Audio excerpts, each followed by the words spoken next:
There is a quiet truth that civilizations rarely want to face. The future of the people is not decided by politics, technology, or ideology, but by the quality of the human vessels being formed at the very beginning of life. Long before a child can speak or reason, the foundations of their moral compass, emotional stability, and capacity for intelligence are already being shaped. The home is not merely a shelter, it is the first temple, the first school, and the first laboratory where consciousness learns how to inhabit matter. When that foundation is weak, fragmented, or careless, the consequences ripple outward for generations. Ancient wisdom understood something modern culture has nearly forgotten. Not every soul can express its highest nature through any body. There is an immutable law at work, cause and effect operating across both visible and invisible realms. The quality of the physical form, the environment in which it is conceived, and the intention behind its creation all determine what level of consciousness can dwell within it. This understanding was once expressed symbolically through what later traditions called the Immaculate Conception. Yet this idea was never meant to be interpreted as a supernatural anomaly or a singular miracle. It was a philosophical and natural principle, known long before Christianity and found in many ancient cultures. At its core, the Immaculate Conception does not refer to virginity or divine exception. It refers to purity of preparation. The ancients observed that the universe operates according to exact laws, and that higher intelligence cannot manifest through chaotic or degraded conditions.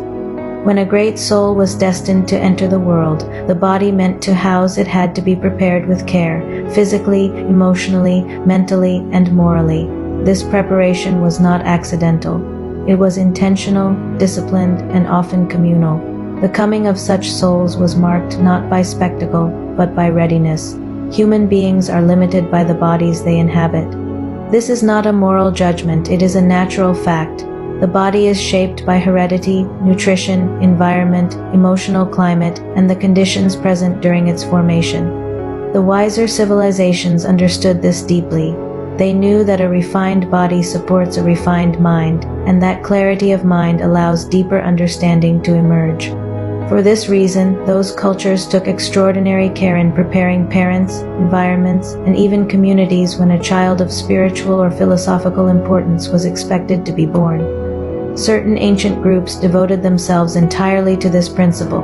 They lived in seclusion, practiced discipline, fasting, contemplation, and moral restraint not as acts of denial, but as acts of refinement. Their purpose was not escape from the world, but preparation for serving it.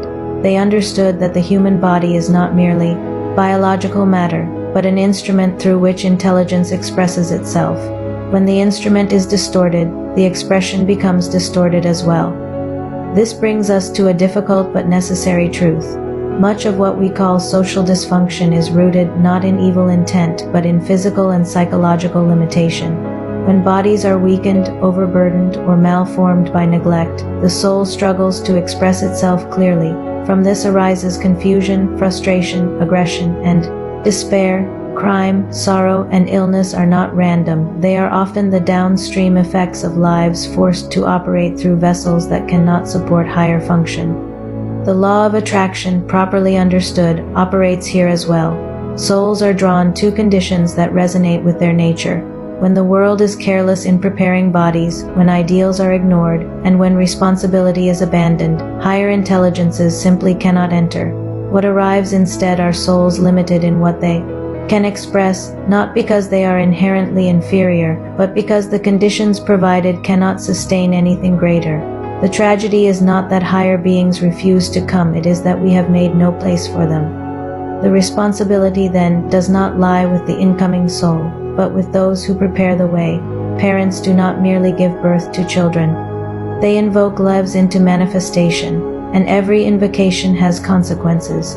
According to natural law, souls must inhabit the bodies that are built for them. If those bodies are shaped by ignorance, excess, or irresponsibility, then the price is paid not only by the child, but by the entire society that must live with the outcome. Civilizations of the past understood this principle so clearly that their survival depended upon it. When those civilizations declined, it was not because stronger enemies appeared, but because internal degeneration made them incapable of sustaining higher order. As refinement was lost, so was the ability to produce leaders, philosophers, and builders of culture. What remained was force without wisdom, ambition without clarity, and power without responsibility. Behind the veil of appearances, higher intelligences are not absent, they are waiting for suitable conditions, waiting for environments capable of sustaining them, waiting for bodies refined enough to allow their full expression.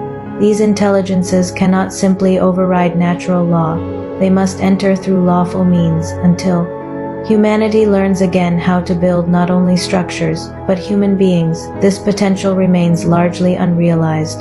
The story traditionally told as the birth of Jesus is, at its philosophical core, a parable of this principle. It illustrates what becomes possible when preparation, discipline, intention, and moral clarity converge. It shows that when a body is formed under the highest conditions available, something extraordinary can express itself through ordinary means. And this is not a one-time event. It is a repeatable principle. Whenever human beings choose to live in service to what is highest within them, they create the conditions for higher intelligence to manifest. The future of humanity, then, rests not in abstract ideals, but in practical responsibility. The children entering the world today are tomorrow's lawmakers, teachers, builders, and leaders. When they are brought into life without guidance, discipline, or preparation, society ensures its own fragmentation. When they are formed with care, knowledge, and reverence for natural law, civilization renews itself from within. True. Heredity is not merely genetic, it is vibrational. While physical materials matter, what is passed on most powerfully are attitudes, values, emotional climates, and states of consciousness. Noble ideals give rise to noble expressions. False ideals give rise to distortion. Spiritual inheritance draws souls into incarnation through resonance, while physical inheritance determines the efficiency of the instrument through which they must operate.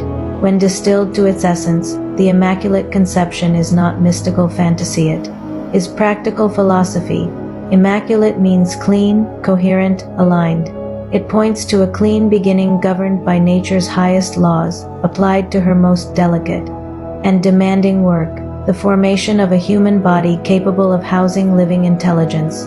This is not about miracles, it is about responsibility, and this is where the teaching turns inward, because this principle does not apply only to childbirth. It applies to every act of creation, every thought, every decision, every relationship.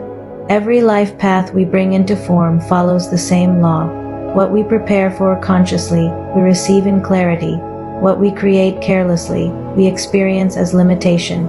If this teaching resonates with you, it is not accidental. It means you are already sensing that there is a deeper order beneath the chaos of modern life, an order that can be remembered, embodied, and lived. This is the work I guide others through, restoring coherence between soul, body, and purpose so that life itself becomes a vessel for higher intelligence. If you feel called to explore this more deeply through personal guidance, alchemical integration, or sacred study, I invite you to work with me directly.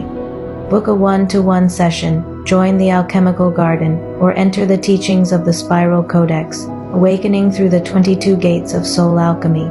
These spaces are for those who know that transformation is not about escape, but about embodiment. The work begins where responsibility meets awareness, and from there, everything changes.